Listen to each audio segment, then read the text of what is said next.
Mi hijo, un cirujano cuyas manos alguna vez enseñé a atar sus propios cordones, y su esposa, una abogada cuya educación yo pagué, se sentaron frente a mí con una carpeta. Dentro había una elección: ceder mi casa de $3.800.000, la que construí con su madre, o harían que me declararan mentalmente incompetente. Ellos veían a un anciano, un problema que debía ser gestionado. Lo que no veían era al auditor. Y yo estaba a punto de realizar mi revisión final. Antes de contarles qué había en la carpeta que preparé para ellos a cambio, me encantaría saber desde dónde están escuchando mi historia. Cuéntenmelo en los comentarios de abajo. Y por favor, presionen el botón de me gusta y suscríbanse si creen que la verdadera fuerza no se trata de qué tan fuerte puedes gritar, sino de cuánto tiempo puedes planificar. El sol de la tarde del domingo calentaba mi espalda. Era esa clase de calidez suave de septiembre que se sentía como un recuerdo del verano. Estaba en el jardín, de rodillas, cuidando las rosas de Catalina. Eran sus favoritas, de un rojo aterciopelado y profundo, con un aroma que podía llenar todo el patio. Cada flor era un testamento de los 30 años que habíamos pasado en esta casa removiendo la tierra, arrancando las malas hierbas, construyendo una vida desde la nada. La tierra se sentía fresca y honesta en mis manos. El mundo tenía sentido aquí afuera, pero entonces escuché un sonido que no pertenecía a este lugar. El crujido de neumáticos costosos sobre la grava de mi entrada. Era un sonido de impaciencia, de imposición. No necesité levantar la vista para saber de quién era el auto. Un sedán alemán plateado, del tipo que cuesta más que la primera casa que Catalina y yo compramos. Me puse de pie lentamente, limpiándome las manos en los pantalones.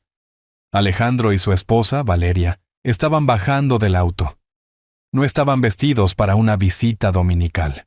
Alejandro llevaba una camisa polo impecable y pantalones de vestir a medida, luciendo como si acabara de salir del club campestre. Valeria llevaba un traje sastre oscuro y elegante, con su maletín de cuero en la mano, como si viniera directamente de una negociación hostil. Ella siempre estaba vestida para la batalla. Simplemente nunca pensé que la batalla sería conmigo. «¿Papá?», dijo Alejandro. No fue un saludo, fue un anuncio. No había calidez en su voz, solo una evaluación clínica. No deberías estar haciendo ese tipo de trabajo. Podrías caerte. He estado trabajando en el jardín durante 40 años, Alejandro. Creo que sé cómo mantenerme en pie, respondí, con la voz inexpresiva. Valeria dio un paso adelante, sus tacones hundiéndose ligeramente en el césped suave. Inspeccionó la propiedad. Sus ojos no veían las rosas trepadoras ni el viejo roble, sino que calculaban los metros cuadrados y el valor inmobiliario. Roberto. Comenzó a usar mi nombre de pila como siempre lo hacía. Una sutil jugada de poder para establecerse como una igual, no como una nuera. Necesitamos hablar sobre una reestructuración logística. Hemos estado revisando los números y el mantenimiento de una propiedad de este tamaño para una sola persona es, bueno, es fiscalmente irresponsable. Las palabras quedaron suspendidas en el aire entre nosotros, frías y afiladas. Fiscalmente irresponsable. Habían tomado el santuario que Catalina y yo habíamos construido y lo habían reducido a una línea en una hoja de cálculo. La casa está pagada, Valeria. Lo ha estado durante 20 años, dije, caminando hacia el patio de piedra. No los invité a pasar. Alejandro me siguió, poniendo una mano en mi hombro. Su toque se sintió como el de un propietario, como un médico examinando a un paciente sin su consentimiento. Papá, no se trata solo del dinero. Hemos estado preocupados. Hemos notado cierta latencia cognitiva en nuestras llamadas recientes. Se trata de mitigar los factores de riesgo. A tu edad, vivir solo. Dejó que la frase quedara en el aire, las palabras no dichas. Demencia, incompetencia, desamparo, flotando en el aire como veneno. Estaban usando sus profesiones como armas. Ella, la abogada, hablaba de activos. Él, el médico, hablaba de dolencias. Ambos estaban allí para declararme obsoleto. Miré a mi hijo, al hombre en el que se había convertido. Vi el fantasma del niño pequeño que solía ayudarme en este mismo jardín, con las manos cubiertas de barro, riendo mientras intentaba atrapar una lombriz. Ese niño se había ido. En su lugar estaba un extraño con ropa costosa. Su rostro una máscara de falsa preocupación. «Mamá hubiera querido que te cuidaran», dijo Alejandro, aprovechando su ventaja. Hizo un gesto hacia los rosales. «Ella no querría que te aferraras al pasado de esta manera. No es saludable. Ella hubiera querido que fueras práctico. Esa fue la primera grieta, el momento en que el suelo cedió debajo de mí, usando su recuerdo. El recuerdo de Catalina como una herramienta para conseguir lo que él quería. Una furia fría, silenciosa y profunda, comenzó a solidificarse en mi pecho. Durante 5 años desde que ella falleció, había soportado las llamadas perdidas, las breves visitas transaccionales, la sutil condescendencia. Había confundido su negligencia con ocupaciones, su egoísmo con ambición. Me había equivocado. Finalmente, los miré a ambos a los ojos. ¿Qué es lo que quieren? La sonrisa profesional de Valeria no llegó a sus ojos. Alejandro tomó aire como si se preparara para dar un diagnóstico difícil. «Nos mudaremos mañana, papá», dijo. «Ya hemos arreglado todo. Tomaremos la suite principal de arriba y tú puedes quedarte con la habitación de huéspedes junto al estudio. Valeria puede manejar las finanzas del patrimonio y yo puedo vigilar mejor tu salud. Es lo mejor, para todos». El mundo se quedó en silencio. El zumbido de las abejas y las rosas, el sonido distante de una cortadora de césped. Todo se desvaneció. Todo lo que podía escuchar era el eco de sus palabras. «Nos mudaremos mañana». No era una petición, no era una discusión, era un veredicto. Me habían juzgado, sentenciado, y ahora estaban aquí para ejecutar la orden. Dejé que el silencio se extendiera observándolos. Se quedaron allí esperando gratitud o tal vez una resistencia simbólica que pudieran superar fácilmente. Habían planeado cada contingencia excepto una.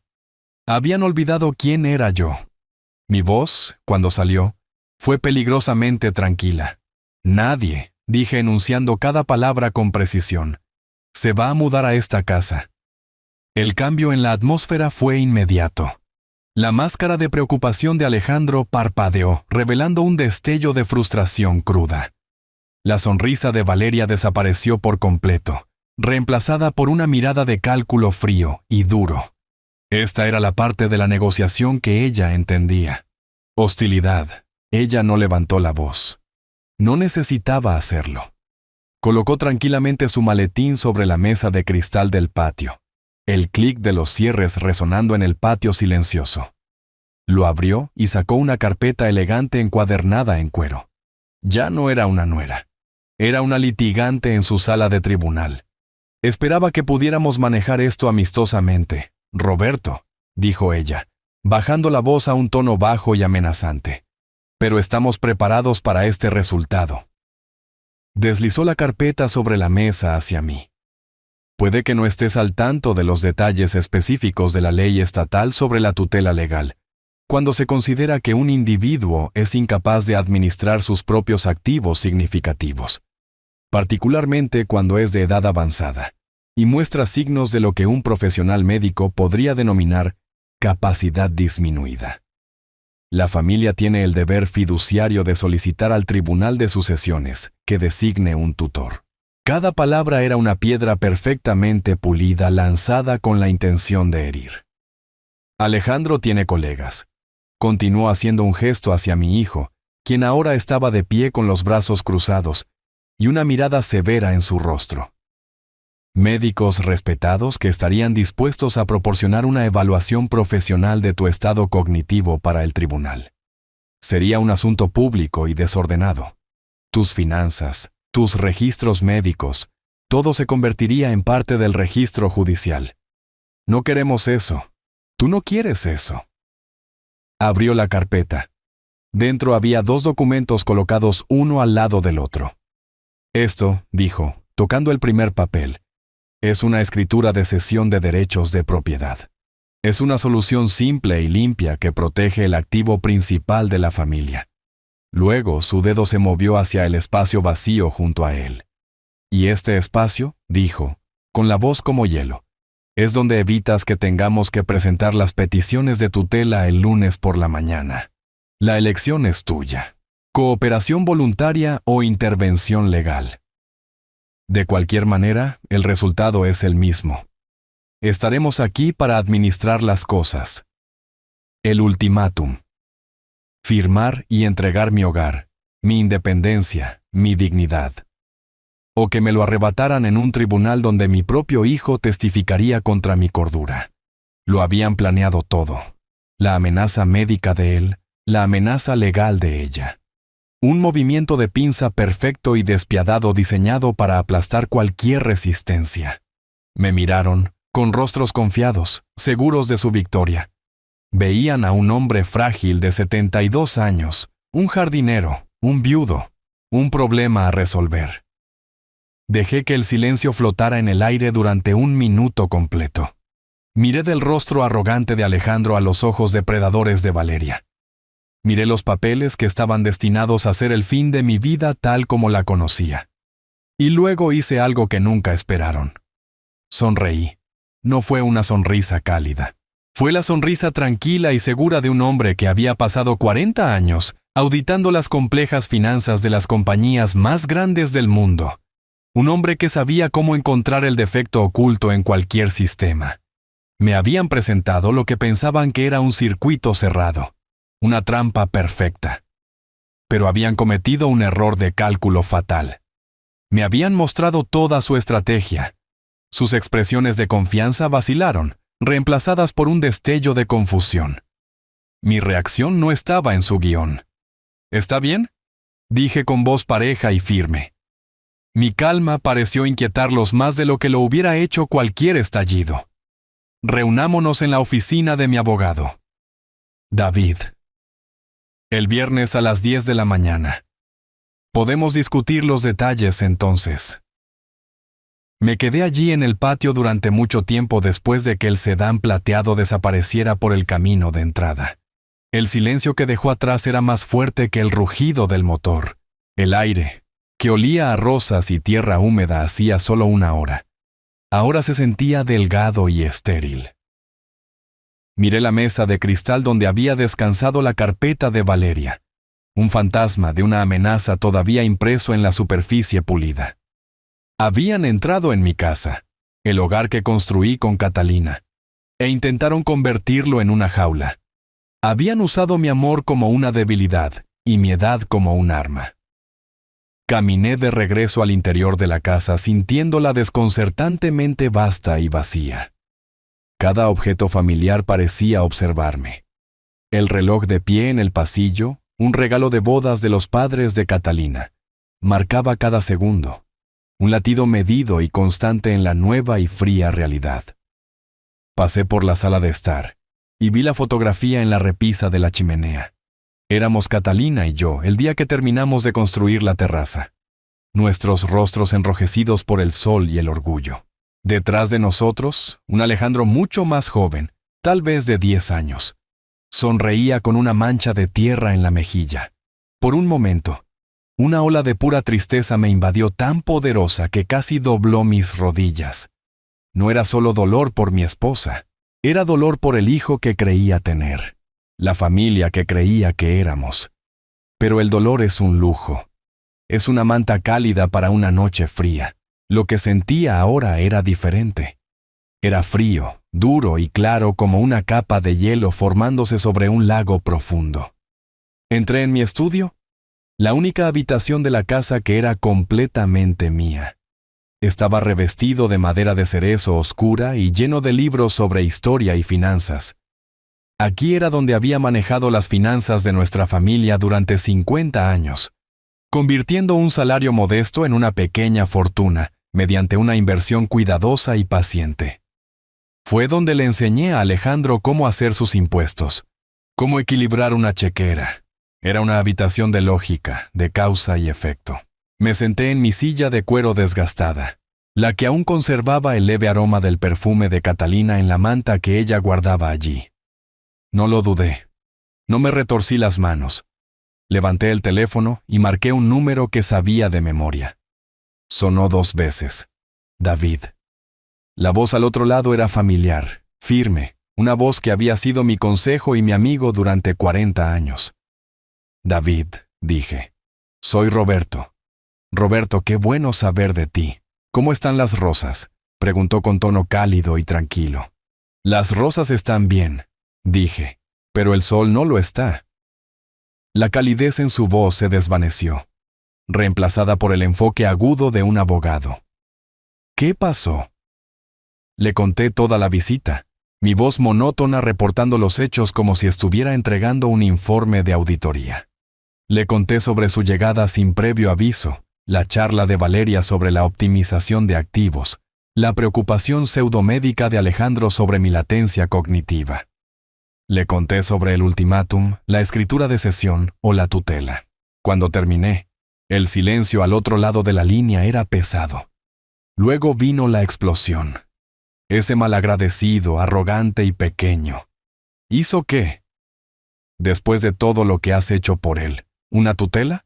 Destrozaré a esa mujer en el estrado.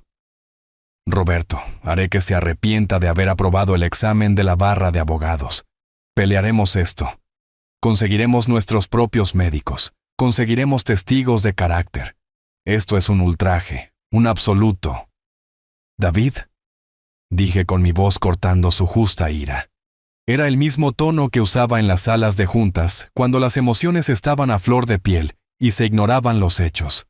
Se detuvo a mitad de la diatriba. Detente. Aprecio el fuego, amigo mío. Realmente lo hago. Pero ahora mismo no necesito que te enojes. Hice una pausa, dejando que el peso de mis siguientes palabras se asentara. Necesito que consigas todo. Hubo otro momento de silencio mientras David cambiaba de marcha. El amigo leal retrocedía y el abogado astuto daba un paso adelante. ¿Todo?, preguntó con voz ahora baja y concentrada. Define todo, Roberto. Empieza con los archivos de educación, dije. Todos ellos. ¿Recuerdas la matrícula de la academia privada, los 4 años en la universidad de prestigio para su licenciatura? Saca los registros de todo eso. Quiero un número. Lo recuerdo, dijo David en voz baja.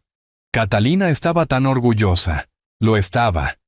Estuve de acuerdo formándose un nudo en mi garganta. Me lo tragué. Este no era el momento para el sentimentalismo. Luego quiero los registros del pago inicial de su primer condominio en el distrito exclusivo. El 20% que le di como regalo después de que se graduó. El que vendió 2 años después por el doble del precio justo antes de conocer a Valeria. Lo tengo, confirmó David. Fue un regalo sustancial. Lo fue, dije. Pero hay un archivo en particular que necesito que encuentres. Es del otoño de 2005. Debería estar etiquetado como préstamo educativo DG. Casi podía escuchar a David frunciendo el ceño a través del teléfono. La matrícula de la escuela de medicina, Roberto. Pensé que habías pagado eso por completo. Me dijiste que era un regalo para darle al chico un comienzo limpio. Me recosté en mi silla mirando al techo. Eso es lo que le dije a Alejandro. Eso es lo que dejé que creyera. Pero nunca fue un regalo, David. Tú y yo sabemos la verdad. Redactamos los papeles juntos. ¿Recuerdas? Un acuerdo oficial de préstamo intrafamiliar por $350,000.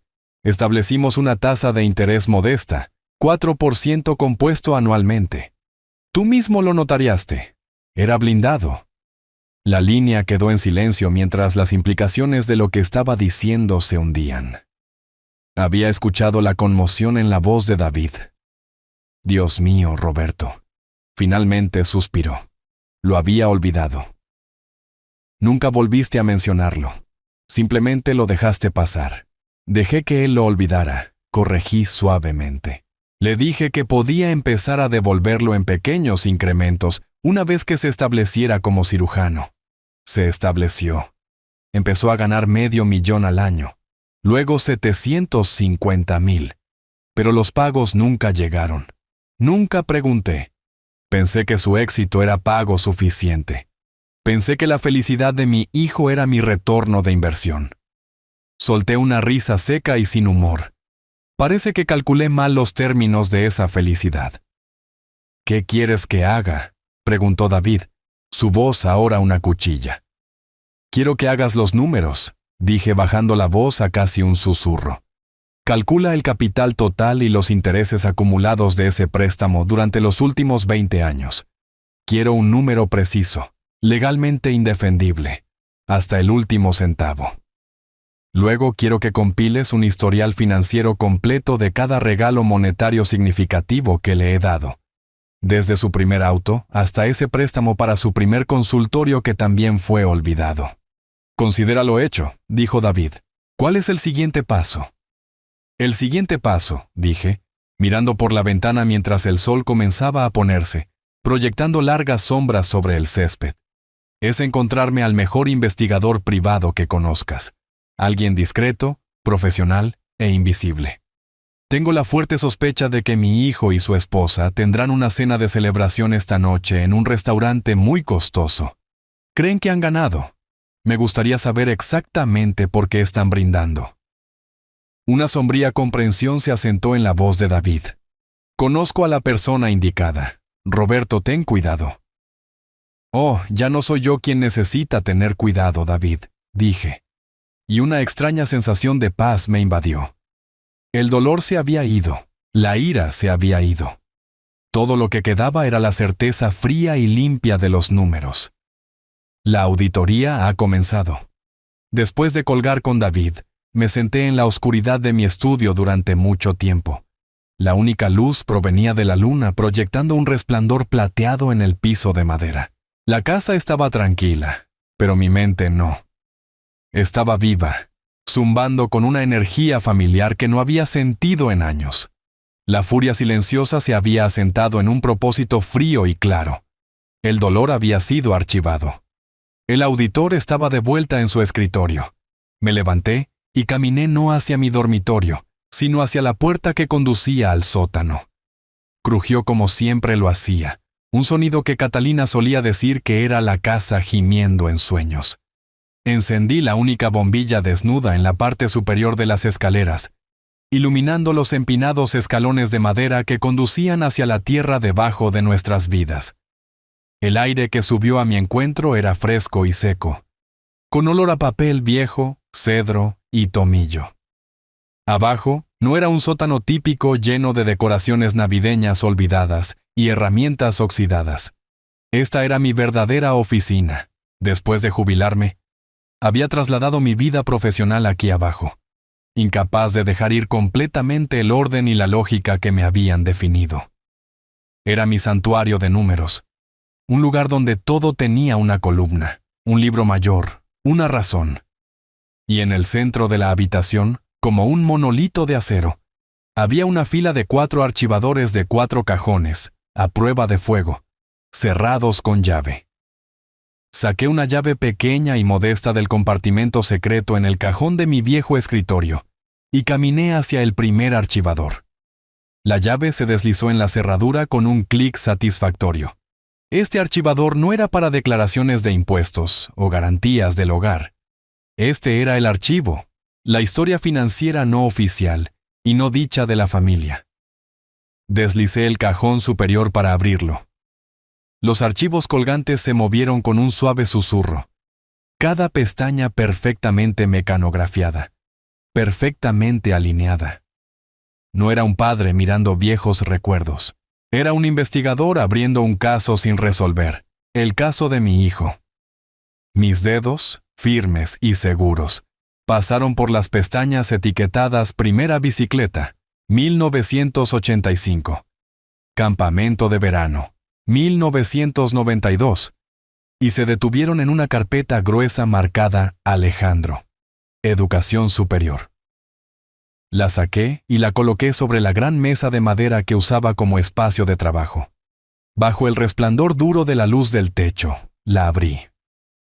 Estaba todo allí, un registro meticuloso de sacrificio e inversión, recibos de cheques de matrícula para la universidad de prestigio que habían hecho temblar mis manos al escribirlos, estados de cuenta bancarios que mostraban retiros masivos de nuestros ahorros de jubilación. Pero no estaba mirando esos. Estaba buscando el documento del que David y yo habíamos hablado. Escondido en la parte posterior, en un sobre manila sellado, estaba el pagaré. Acuerdo de préstamo educativo intrafamiliar, $350,000. Las firmas en la parte inferior eran claras, la mía fuerte y segura, la de David con la floritura de un abogado experimentado, y la de Alejandro. La suya era un garabato rápido, casi descuidado. La firma de un joven en camino a un futuro brillante, firmando un trozo de papel que su padre le había asegurado que era solo un trámite. Pasé mi pulgar sobre su nombre. Un trámite. Había cometido un terrible error de juicio al permitirle creer eso. Era un error que ahora iba a corregir. Pero esto era solo el comienzo. El préstamo era la base, la piedra angular de mi caso. Ahora necesitaba construir la estructura a su alrededor. Durante las siguientes horas trabajé. No me sentía cansado. No me sentía viejo.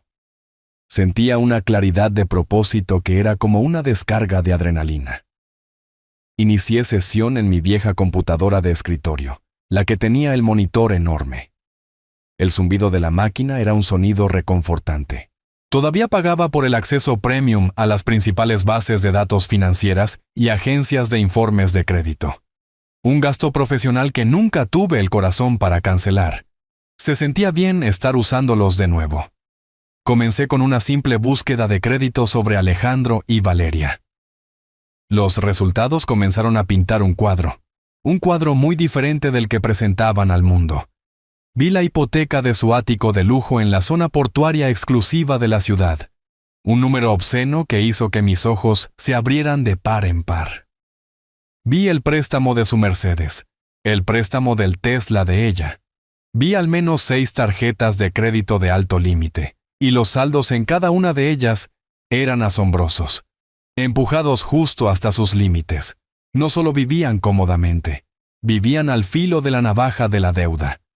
Verifiqué su dirección con los registros públicos de propiedad, y allí estaba. La primera grieta importante en su fachada.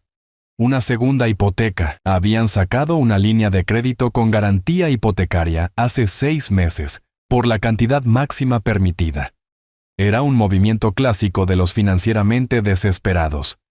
Pedir prestado contra un activo para pagar un estilo de vida que se suponía que ese activo representaba. Se estaban ahogando. Indagué más profundo. Recordé que Valeria mencionó una startup tecnológica en la que había invertido en una cena familiar hace unos años, hablando de ella con la arrogancia casual de alguien que cree que no puede perder. Me tomó menos de 30 minutos buscar en los archivos de noticias de negocios para encontrarla. La compañía había quebrado 18 meses después, llevándose todo el dinero de sus inversores. Encontré una lista de inversores principales. Su nombre estaba en ella. La cantidad era significativa, una pérdida de 6 cifras. Luego dirigí mi atención a Alejandro. Busqué su nombre para su práctica quirúrgica. De hecho, era exitoso, altamente calificado. Pero noté algo extraño. No era socio en un hospital importante, como yo había creído. Figuraba como cirujano consultor. Era una diferencia sutil, pero significativa. Significaba menos estabilidad, sin pensión del hospital. Y lo más importante, significaba que era responsable de su propio seguro de mala praxis. Un gasto colosal para un cirujano cardíaco. Accedí a otra base de datos, una que rastrea presentaciones legales. Escribí su nombre, y luego encontré la segunda pieza más condenatoria del rompecabezas. Había una demanda por negligencia médica presentada contra él hace 2 años. Se había resuelto fuera de los tribunales silenciosamente. Pero los acuerdos no son baratos. Y las primas de seguro después de un acuerdo suben. Suben mucho. Me recosté en mi silla, las piezas encajando en su lugar. El condominio costoso, los autos de lujo, las inversiones fallidas, la demanda. No era una imagen de éxito. Era un retrato de desesperación. Habían construido una hermosa y brillante jaula de riqueza, y ahora las paredes se estaban cerrando. Los pagos mensuales de su estilo de vida debían haber sido astronómicos. Sus ingresos eran altos, pero no lo suficientemente altos como para sostener este tipo de hemorragia. Y entonces entendí. Su visita de hoy, el ultimátum, la fea charla sobre la tutela, no era una jugada de poder nacida de la codicia, no del todo. Era un movimiento nacido del puro y absoluto pánico. No estaban tratando de hacerse más ricos. Estaban tratando de evitar ir a la bancarrota. Mi casa de $3.800.000 totalmente pagada y libre de deudas, no era un bono para ellos. No era una herencia que intentaban obtener antes de tiempo. Era su único bote salvavidas. Y estaban dispuestos a ahogarme para llegar a él. Imprimí cada documento. Los informes de crédito, los registros de hipoteca, los artículos sobre la startup fallida, la presentación judicial de la demanda por negligencia. Los apilé cuidadosamente sobre la mesa. Ya no era una colección de papeles, era un arma precisa, innegable y fáctica. Ya no era solo un padre traicionado, era un auditor que acababa de descubrir un fraude masivo y multifacético. Y los perpetradores eran mi propio hijo y su esposa. Recogí la pila de papeles. Se sentían pesados en mis manos. Pesados con el peso de 20 años de mentiras, de expectativas, de un amor que se había torcido en un instrumento financiero. Caminé de regreso escaleras arriba, dejando la luz encendida en el sótano. Ya no necesitaba la oscuridad. Todo estaba ahora perfecta y terriblemente claro. La tormenta ya no se estaba acumulando. Estaba aquí. Y yo era su centro silencioso y calculador. Los 5 días previos a la reunión del viernes fueron los más largos de mi vida. Me moví por mi casa como un fantasma. El tic-tac del reloj de pie contando los segundos para una confrontación que había pasado toda mi vida evitando. Por fuera estaba tranquilo, siguiendo mis rutinas diarias. Regué las rosas de Catalina. Leí el periódico de la mañana. Pero por dentro, el auditor trabajaba horas extras, cruzando cada dato, anticipando cada movimiento y preparando el informe final e inmutable. David y yo hablábamos todas las noches. Nuestras conversaciones breves y codificadas, como dos generales planeando una campaña en la víspera de la batalla. Las piezas se movían. Las trampas se estaban colocando. Cuando llegó la mañana del viernes, elegí mi ropa con cuidado. No usé un traje elegante. Usé un par de pantalones cómodos y un suéter de cachemira ligeramente descolorido. Uno de los favoritos de Catalina. Quería parecer suave. Quería parecer cansado. Quería parecer un hombre que estaba listo para rendirse. David me recogió y condujimos a su oficina en un silencio que estaba cargado de estrategia tácita. La firma de abogados de David era lo opuesto a todo lo que Alejandro y Valeria representaban. Estaba en el segundo piso de un edificio histórico de ladrillo en el centro, con pisos que crujían y ventanas que daban a un dosel de viejos robles. El aire olía a cuero desgastado, libros viejos y café recién hecho. Era un lugar de fuerza tranquila y duradera, no de poder llamativo y transitorio. Estábamos sentados en su sala de conferencias, una gran mesa de caoba entre nosotros cuando llegaron. Llegaron 5 minutos antes, una jugada de poder. Entraron en la habitación, no como familia, sino como un equipo de adquisición hostil. Valeria vestía un traje color carbón afilado como una navaja, su cabello recogido en un moño severo. Alejandro llevaba un traje oscuro, impecablemente hecho, a medida que probablemente costaba más que mi primer auto. Sus manos de cirujano entrelazadas con confianza frente a él. Irradiaban un aura de certeza depredadora absoluta. Me hundí en mi silla, haciéndome parecer más pequeño. David tenía sus archivos frente a él, pero estaban deliberadamente desordenados. Una pila de papeles que parecía más una defensa desesperada que un ataque planeado. Valeria no esperó a que David comenzara. Se sentó, colocó su inmaculado maletín de cuero sobre la mesa y tomó el control. Gracias por reunirse con nosotros, David. Roberto, apreciamos que seas razonable con esto. Nuestro objetivo aquí es simplemente hacer que esta transición sea lo más fluida e indolora posible para todos los involucrados. Su voz era suave, pulida.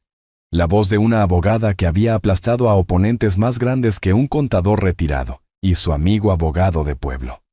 Deslizó una carpeta nueva, aún más gruesa, sobre la mesa. Me he tomado la libertad de redactar todos los documentos necesarios. Es una escritura de sesión estándar junto con un poder notarial duradero para asuntos financieros. Es todo estándar, realmente. Simplemente formaliza la estructura de apoyo que Alejandro y yo proporcionaremos a Roberto de ahora en adelante. Alejandro se inclinó hacia adelante, superponiendo su falsa sinceridad sobre el ataque legal de ella. Lo que Valeria está tratando de decir, papá, es que estamos haciendo esto porque te amamos. Nos quedamos despiertos por la noche pensando en ti en esa casa grande completamente solo. ¿Y si te cayeras por las escaleras? ¿Y si tuvieras una emergencia médica? Esto no se trata de la casa, se trata de tu seguridad. Se trata de nuestra tranquilidad. David se ajustó las gafas, suspirando como si el peso del mundo estuviera sobre sus hombros. Recogió uno de los documentos de Valeria y lo miró con los ojos entrecerrados. Mi cliente es perfectamente capaz de administrar sus propios asuntos, Valeria. Esta casa es su residencia principal mantenida a su nombre por más de 40 años. Le estás pidiendo que altere irrevocablemente el título para renunciar a una parte significativa de su autonomía. Dejó que su voz se apagara, interpretando perfectamente el papel de un abogado rural superado. La sonrisa de Valeria fue despectiva. Se trata de proteger el activo para toda la familia, David. Seguramente puedes entender el concepto de preservación del legado. Simplemente estamos asegurando que el legado de Roberto se administre de manera responsable. Ella me miró. Te estamos protegiendo de ti mismo, papá. Me quedé en silencio durante mucho tiempo como habíamos ensayado. Miré por la ventana a los robles que se mecían como si no pudiera soportar mirarlos. Dejé que llenaran el silencio con más de sus líneas ensayadas, más de su veneno envuelto en el lenguaje del cuidado. Hablaban de mí como si no estuviera allí, discutiendo qué habitaciones redecorarían primero, el nuevo sistema de seguridad que instalarían. Su arrogancia era una cosa tangible, una tercera presencia en la habitación.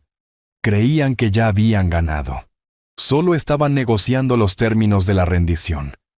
Finalmente, David se volvió hacia mí, su rostro una máscara de derrota cansada.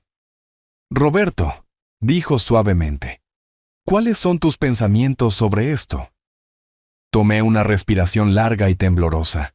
Miré mis manos entrelazadas sobre la mesa. Luego miré directamente a Alejandro. Mi voz, cuando hablé, fue suave, teñida de una tristeza que no tuve que fingir. Recuerdo el día que te trajimos a esa casa desde el hospital, Alejandro. Eras tan pequeño. Tu madre. Ella había pintado toda la guardería de azul claro con pequeñas nubes en el techo. Lo hizo ella misma a pesar de que estaba cansada. Dijo que quería que tus primeros sueños fueran en el cielo. Vi un destello de algo en los ojos de Alejandro. Irritación, impaciencia. No quería recuerdos. Quería una firma. Ella amaba esa casa, continué, mi voz volviéndose más espesa por la emoción. Cada rosal, cada tabla del suelo. Ella hubiera querido que fueras feliz, que estuvieras seguro. Bajé la vista hacia los papeles, al texto negro y frío que buscaba deshacer todo lo que ella y yo habíamos construido. Dejé escapar un suspiro largo y estremecedor, el sonido de un hombre rompiéndose. Tienen razón, estoy cansado. La casa es demasiado para una sola persona. Los recuerdos.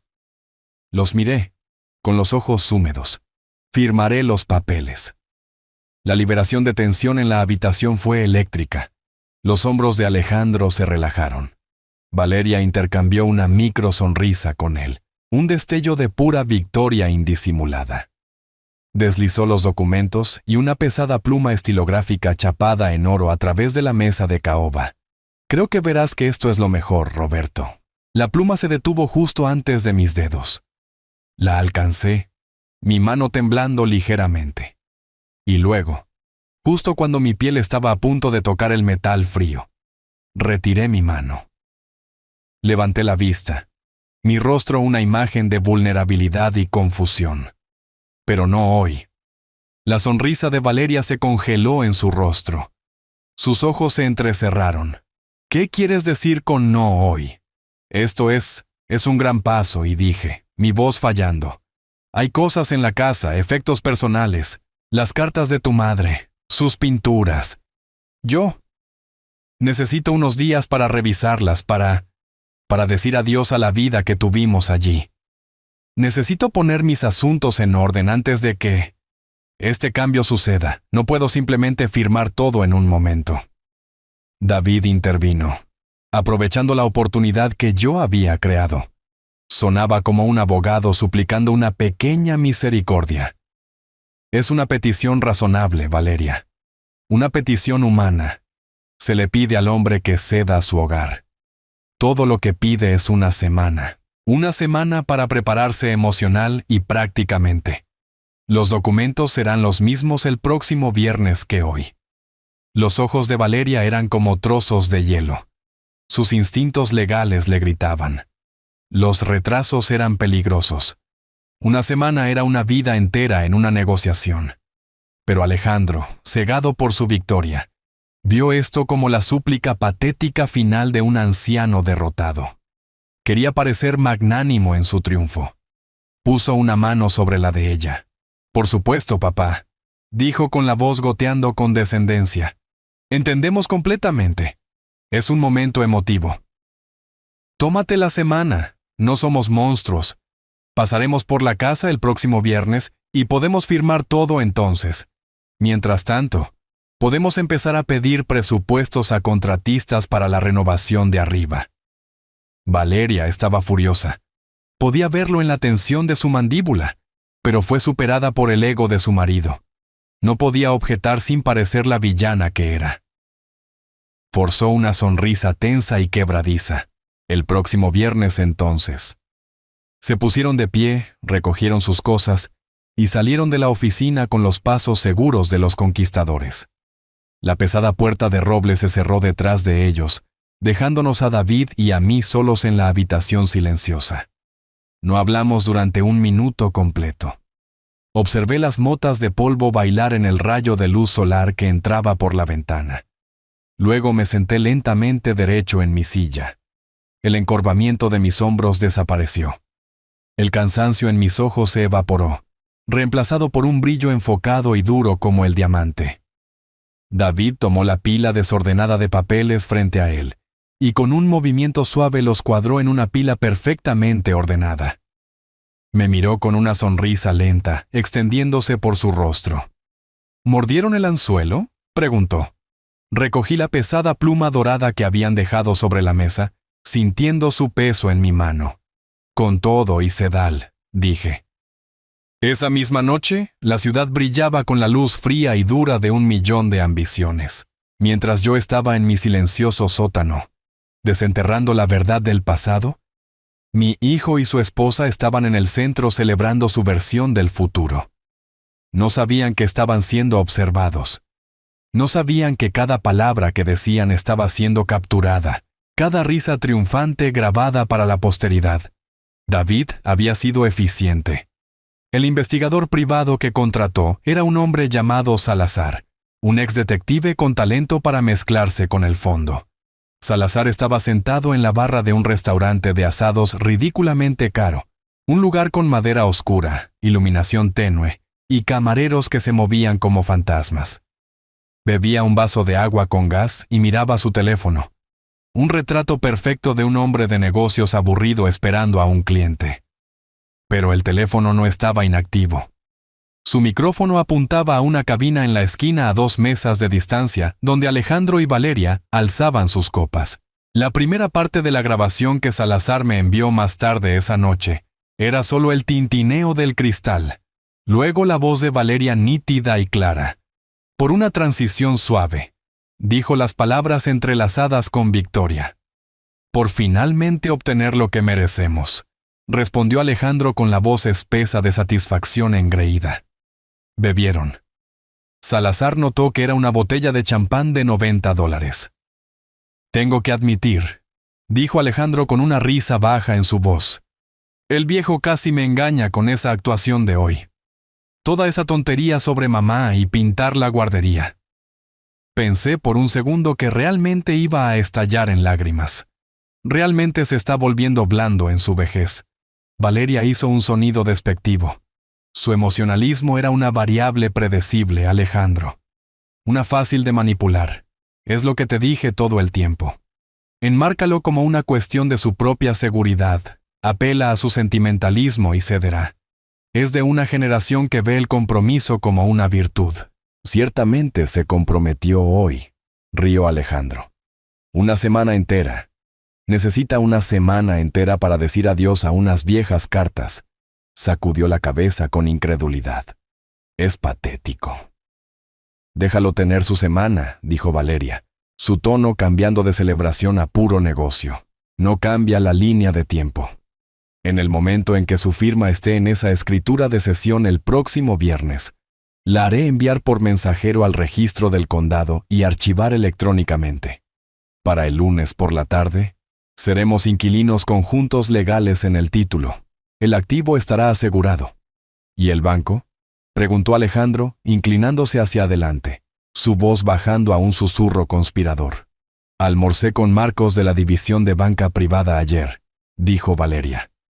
Su voz era confiada, segura. Le dije que estábamos consolidando las propiedades inmobiliarias de nuestra familia. Ya ha preparado el papeleo para una línea de crédito con garantía hipotecaria, con una propiedad de $3.800.000 como garantía, sin gravámenes contra ella. El banco está preparado para extender una línea de crédito que borrará todo en una sola transacción. Todo, suspiró Alejandro. El alivio evidente en su voz.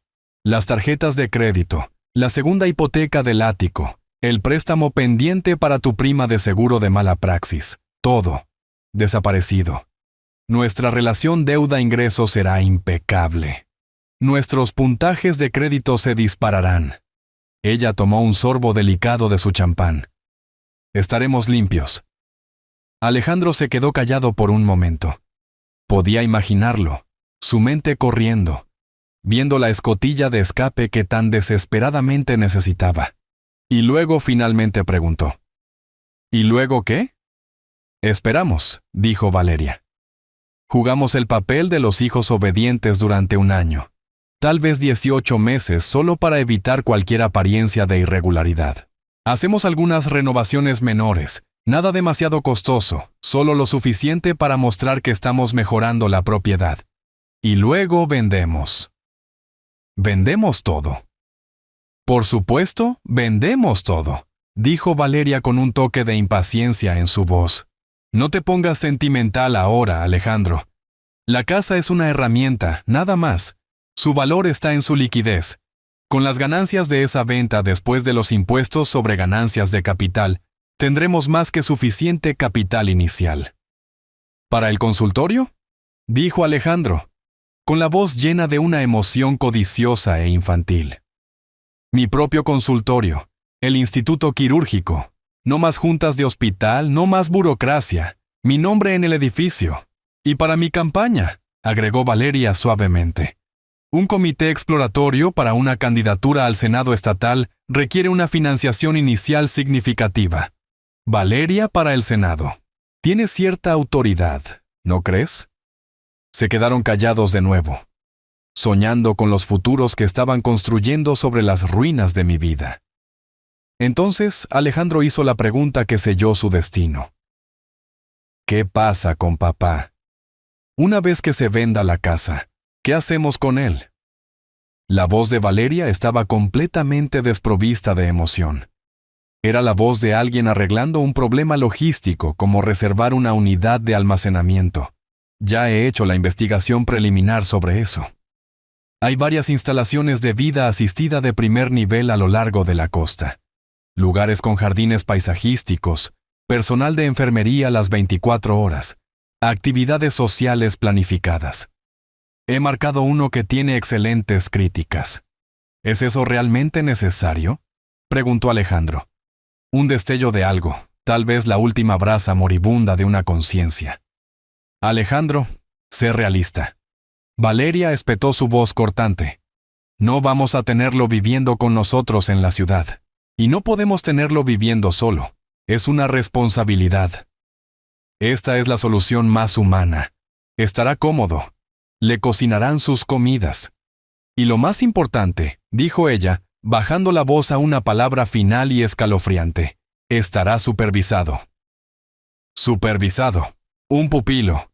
Un problema para ser gestionado y contenido. La grabación capturó el sonido de sus copas chocando una última vez. Por el futuro, dijo Alejandro. Por el futuro, hizo eco Valeria. Salazar detuvo la grabación, pagó su agua con gas en efectivo y salió a la fresca noche, dejando a mi hijo y a su esposa terminar su champán. Eran completamente ajenos.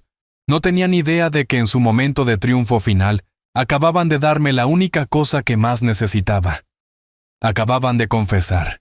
Y mi informe de auditoría paciente y silencioso, ahora estaba completo. Los 7 días que siguieron a la reunión en la oficina de David fueron una clase magistral en el arte del silencio. Para Alejandro y Valeria, fue un silencio que comenzó como una tranquilidad engreída y satisfecha de sí misma. Habían ganado. El viejo estaba derrotado. Pasaron el fin de semana navegando por catálogos en línea para renovaciones de cocina y muebles italianos de alta gama. Para el lunes, su silencio se había convertido en impaciencia. Para el miércoles, se había agriado en una ansiedad de bajo grado. Empezaron a llamar. Primero fue Alejandro, su tono casual. «Hola, papá. Solo reportándome. Espero que estés bien». La llamada fue al buzón de voz. 1 hora después, Valeria lo intentó. Su enfoque fue más directo. «Roberto, soy Valeria. Solo llamo para ver si necesitas ayuda con el embalaje de las cajas». Esa llamada también fue al buzón de voz. Dejaron mensajes. Enviaron mensajes de texto. Todos ellos quedaron sin respuesta. Su confianza comenzó a deshilacharse en los bordes. «Está siendo dramático», insistió Alejandro a Valeria durante la cena del jueves por la noche. «Me enteré de esto más tarde por el informe final de Salazar. Está enfurruñado. Está tratando de hacernos sentir culpables. Déjalo. Estará listo para firmar mañana, como prometió». Pero Valeria, la abogada, no estaba tan segura. En su mundo, el silencio no era una respuesta emocional. Era una estrategia. Una llamada no contestada era una bandera roja. Una semana de silencio total de un oponente que pensabas que habías vencido era una sirena. No podía identificarlo, pero un nudo frío de inquietud se estaba apretando en su estómago. Tenía razón en estar preocupada, porque mi silencio no era el silencio de la derrota. Era el silencio de un taller. Era el silencio de un hombre que tenía mucho trabajo por hacer y muy poco tiempo para hacerlo. Mientras elegían colores de pintura, yo me reunía con una mujer llamada Sara, una agente inmobiliaria discreta que David conocía desde hacía años, que se especializaba en ventas privadas fuera del mercado de propiedades de alto valor, no das monens. Mientras me llamaban y recibían mi buzón de voz, yo estaba al teléfono con el presidente de una compañía nacional de mudanzas y almacenamiento, organizando una operación logística con precisión militar. Mientras crecían ansiosos, yo estaba sentado en la oficina de David para una segunda reunión muy diferente, firmando una pila de documentos, cada firma un trazo firme y decisivo de la pluma. La casa era una colmena de actividad tranquila y decidida. Mi plan ya no era solo un pensamiento. Era una serie de acciones ejecutadas, un motor zumbando silenciosamente, esperando que se girara la llave. El viernes por la mañana, el día final, mi casa estaba más tranquila de lo que nunca había estado. Era una tranquilidad vacía y resonante. Me senté en mi estudio en el escritorio, donde había hecho el trabajo de mi vida, con una sola taza de café negro humeando en mis manos. Estaba tranquilo. Estaba listo. A las 9:30 en punto de la mañana, mi teléfono vibró sobre la madera pulida del escritorio. Un mensaje de texto de Alejandro. Las palabras brillaban en la pantalla, un faro de su impaciencia y arrogancia. Estamos en camino. Los de la mudanza llegan al mediodía. Leí el mensaje. Tomé un sorbo lento y deliberado de mi café. El sabor era rico y ligeramente amargo. Levanté el teléfono. Mis pulgares se movieron lentamente, escribiendo una respuesta. Cada palabra fue elegida con el cuidado de un auditor, finalizando un informe que lo cambiaría todo. Todo está listo para ustedes, hijo. Te he dejado un sobre en la repisa de la chimenea. Léelo antes de descargar nada. Presioné enviar. El mensaje desapareció en el éter. La trampa estaba puesta. La llave había sido girada. Todo lo que quedaba era que caminaran a través de la puerta abierta y descubrieran que la habitación no era en absoluto lo que esperaban. El viaje a la casa estuvo lleno de una energía tensa y triunfante. Alejandro tamborileaba sus dedos en el volante, un ritmo de victoria impaciente. Valeria estaba en su teléfono confirmando la hora de llegada del camión de mudanzas, con un tono nítido y eficiente. Habían esperado una semana y en sus mentes su premio finalmente estaba listo para ser reclamado. Doblaron en mi calle, el familiar dosel de viejos arces sombreando el camino. Estaban hablando sobre el color que planeaban pintar el dormitorio principal, cuando Alejandro de repente se quedó en silencio. Su pie golpeó el freno. El costoso sedán se sacudió hasta detenerse en medio de la carretera. Valeria levantó la vista de su teléfono con una expresión de molestia en su rostro. ¿Qué pasa, Alejandro? Y entonces ella lo vio. Plantado firmemente en el centro de mi césped delantero perfectamente cuidado, había un letrero. No era una cosa barata y endeble. Era un hermoso letrero de madera oscura de una firma inmobiliaria de alta gama, del tipo que trataba con propiedades discretas de varios millones de dólares. Y en ese letrero, en letras negritas de color rojo sangre, había una sola palabra imposible. Vendido. Por un momento solo miraron fijamente. La palabra no computaba. Era un error en su realidad, un dato que no encajaba en su plan cuidadosamente construido. ¿Qué es eso?, susurró Alejandro con su voz apenas audible. Eso no es posible. Valeria fue la primera en reaccionar. La abogada en ella tomó el control buscando una explicación lógica. Es un error, dijo con la voz tensa. O es un farol, algún último intento patético de asustarnos. Está tratando de jugar juegos. Abrió la puerta de su auto, sus movimientos rígidos con una repentina ira fría. Vamos. Nos apegamos al plan. Caminaron por el sendero de piedra, sus pasos confiados de la semana anterior desaparecidos, reemplazados por una sensación de pavor urgente. La casa se veía igual. Las rosas todavía estaban en flor, pero el letrero en el césped proyectaba una sombra oscura sobre todo. Alejandro buscó a tientas su llave, su mano temblando ligeramente. Finalmente la metió en la cerradura, la giró y empujó la pesada puerta de roble para abrirla. El eco de la puerta abriéndose fue lo primero que los golpeó. Sus pasos en el piso de mármol del vestíbulo, generalmente amortiguados por una gruesa alfombra persa, ahora hacían clic y resonaban a través de un vasto espacio cavernoso. Se detuvieron en seco, con los ojos abiertos de incredulidad. La casa estaba vacía, completamente, absolutamente vacía. La alfombra se había ido. El reloj de pie se había ido. Los retratos en la pared, la mesa de consola antigua, el candelabro de cristal. Todo se había desvanecido. El aire no olía a cera de limón y madera vieja, sino a solución de limpieza industrial y pintura fresca. El aroma anónimo de una propiedad que ha sido neutralizada, despojada de toda personalidad, toda vida. Caminaron lentamente hacia la sala de estar. La luz del sol entraba a raudales a través de las enormes ventanas desnudas, iluminando un espacio que ya no era un hogar, sino una cáscara arquitectónica hueca. las marcas de desgaste donde había estado el sofá, el leve contorno en la pared donde solía colgar la pintura favorita de Catalina.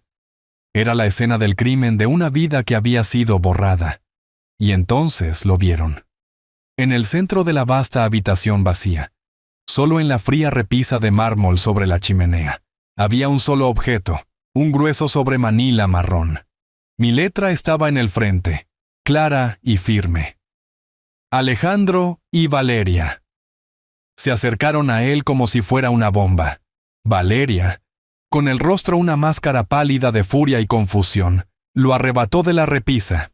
Sus manos temblaban mientras rasgaba la solapa para abrirla. Alejandro se apiñó detrás de ella, mirando por encima de su hombro. El primer documento que sacó fue un fajo de papeles gruesos y de aspecto oficial. En la parte superior, en letras negritas, estaban las palabras Acuerdo de compraventa de bienes raíces. Los ojos de Valeria, entrenados para escanear documentos legales en segundos, volaron por la página. Vio la dirección de la propiedad. Vio el precio de venta, $3.800.000. Vio los términos, todo en efectivo, sin contingencias. Vio la fecha de cierre, el día anterior. Y vio al comprador, una compañía fiduciaria anónima de la que nunca había oído hablar. Un sonido ahogado y estrangulado escapó de su garganta. Es real, susurró con los papeles temblando en su mano. La vendió, realmente la vendió. Alejandro le arrebató el contrato con el rostro ceniciento. Miró fijamente la línea de la firma, mi firma familiar e inquebrantable. La casa se había ido. Su bote salvavidas, su premio, su futuro. Se había desvanecido en el aire, pero había más en el sobre. Debajo del contrato de venta había otro documento. Este era diferente. Era un aviso legal formal de la firma de abogados de David. Los ojos de Alejandro escanearon las primeras líneas, con una mirada de total confusión en su rostro. ¿Qué es esto, préstamo educativo? ¿Algún tipo de broma? Valeria le arrancó el papel de la mano. Su mente legal entendió al instante. Vio la fecha, 2005. Vio la cantidad principal, $350.000. Y luego vio la tabla meticulosamente calculada debajo, que mostraba 20 años de interés, compuesto del 4%. Su dedo trazó a lo largo de la línea inferior el número final aterrador. «Oh, Dios mío», respiró, todo el aire saliendo de sus pulmones. «Es la matrícula de la escuela de medicina». No fue un regalo, fue un préstamo. Miró a Alejandro, con los ojos abiertos de horror. Alejandro está reclamando el préstamo, con intereses. Le debemos casi $700.000. Los cimientos de su mundo acababan de colapsar. No solo habían perdido un activo de $3.800.000, acababan de heredar una deuda del tamaño de una hipoteca. Y aún había más. El siguiente artículo no era un documento legal. Era una simple transcripción mecanografiada. Mientras leían las primeras líneas, los últimos rastros de color desaparecieron de sus rostros. Alejandro, el viejo casi me engaña con esa actuación de hoy. Toda esa tontería sobre mamá y pintar la guardería. Valeria, su emocionalismo era una variable predecible, Alejandro. Una fácil de manipular. Estaban leyendo sus propias palabras. Su engreída conversación de celebración del restaurante expuesta en fría tinta negra. Leyeron sobre sus planes para sacar una línea de crédito. Leyeron sobre vender la casa en 18 meses. Leyeron sobre el nuevo consultorio de Alejandro y la carrera de Valeria para el Senado estatal. Y luego, leyeron las líneas finales y condenatorias. Alejandro, ¿qué pasa con papá una vez que se venda la casa? ¿Qué hacemos con él? Valeria, ya he investigado algunas de las instalaciones de vida asistida de primer nivel. Estará cómodo. Y lo más importante, estará supervisado. La vergüenza, caliente y absoluta, los invadió. Se miraron el uno al otro, pero ya no eran marido y mujer. Eran dos cómplices, sus pensamientos más oscuros y secretos expuestos a la luz. Habían sido atrapados total y completamente.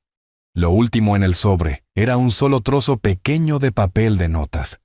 Era mi papelería personal, del tipo con mi inicial en relieve en la parte superior. En él había una breve nota escrita a mano. Alejandro y Valeria querían la casa, la vendí. Querían administrar mis activos. Los he protegido. Esto no es un acto de ira. Esta es una auditoría final. Buena suerte con sus deudas. Roberto, eso fue todo.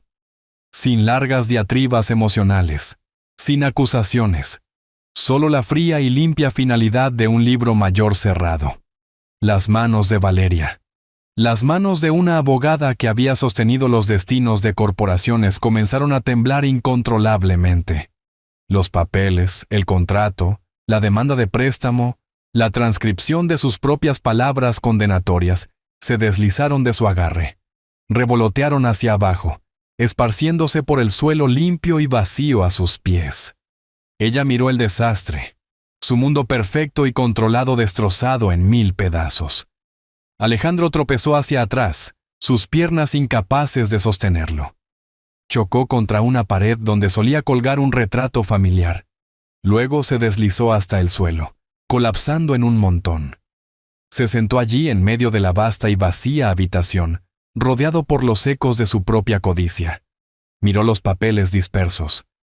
Miró a su esposa que estaba congelada de horror. Y finalmente, entendió. No había estado tratando con un anciano cansado y sentimental.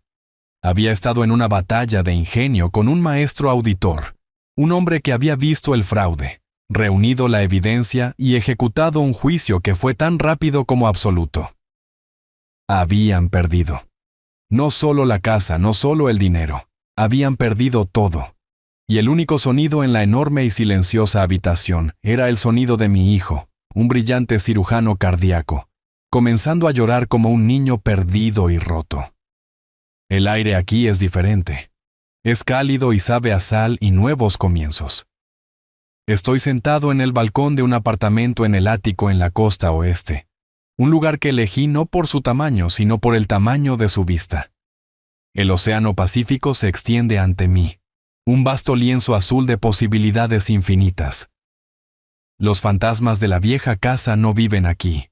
El silencio aquí no es una ausencia, es una presencia, es paz. Mi computadora portátil está abierta en la pequeña mesa frente a mí. En la pantalla está el rostro de David sonriendo en su oficina familiar, con sus pisos crujientes y robles en el fondo. Ya no estamos hablando de demandas o ultimátums, estamos hablando del futuro. El papeleo final está listo. Roberto, dice, sosteniendo un documento. El fondo de becas Catalina está oficialmente dotado. $3 millones. Es una de las donaciones individuales más grandes que la universidad ha recibido jamás. Miro su rostro en la pantalla, mi amigo más antiguo y verdadero. A ella le hubiera gustado eso, digo con voz firme. Ella siempre creyó en la educación, no solo como una forma de conseguir un trabajo, sino como una forma de construir un alma. Va a ayudar a muchos jóvenes merecedores, dice David. Está designado específicamente para estudiantes de medicina y derecho que demuestren necesidad financiera y un compromiso con el servicio público. Asiento, mirando el azul infinito del océano. Su madre, digo en voz baja. Y sé que David entiende a quién me refiero. Ella hubiera querido que su dinero se usara para crear médicos y abogados con corazón, no solo unos que solo conocen los números. Terminamos nuestros asuntos y David se despide con un cálido adiós. Cierro la computadora portátil y la pantalla se oscurece. Ahora estoy solo, pero no me siento solo. La rabia se ha ido. La necesidad de victoria se ha ido. Han sido reemplazadas por una calma tranquila y asentada. No he destruido a mi hijo. Simplemente le he presentado la factura de sus propias elecciones. La auditoría está completa. Los libros están equilibrados. En la mesa, junto a mi computadora portátil, hay un pequeño marco plateado. Sostiene mi foto favorita de Catalina. Se está riendo, con la cabeza inclinada hacia atrás, el sol atrapando la luz en su cabello. Fue tomada en esta misma costa hace muchos años, en unas vacaciones. donde soñábamos con retirarnos algún día al calor. Levanto mi taza de té, miro su rostro sonriente, y por primera vez en mucho, mucho tiempo, le devuelvo la sonrisa. Una sonrisa real. Es la sonrisa de un hombre que es libre. Un hombre cuya dignidad es suya de nuevo. El orden ha sido restaurado. El verdadero legado ha sido protegido. El juego ha terminado y he ganado. Esta historia es un recordatorio poderoso de que la verdadera fuerza a menudo no reside en la agresión, sino en la sabiduría tranquila y la planificación meticulosa.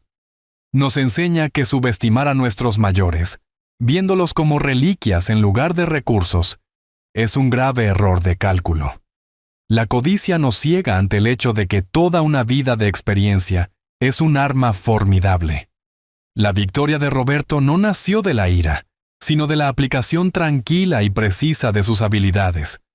En última instancia, el cuento muestra que el mayor legado no es la riqueza que atesoramos, sino la dignidad que protegemos y el bien que creamos en el mundo. Si esta historia resonó contigo, compártela con alguien que aprecie que las personas más silenciosas a menudo tienen las lecciones más poderosas para enseñar.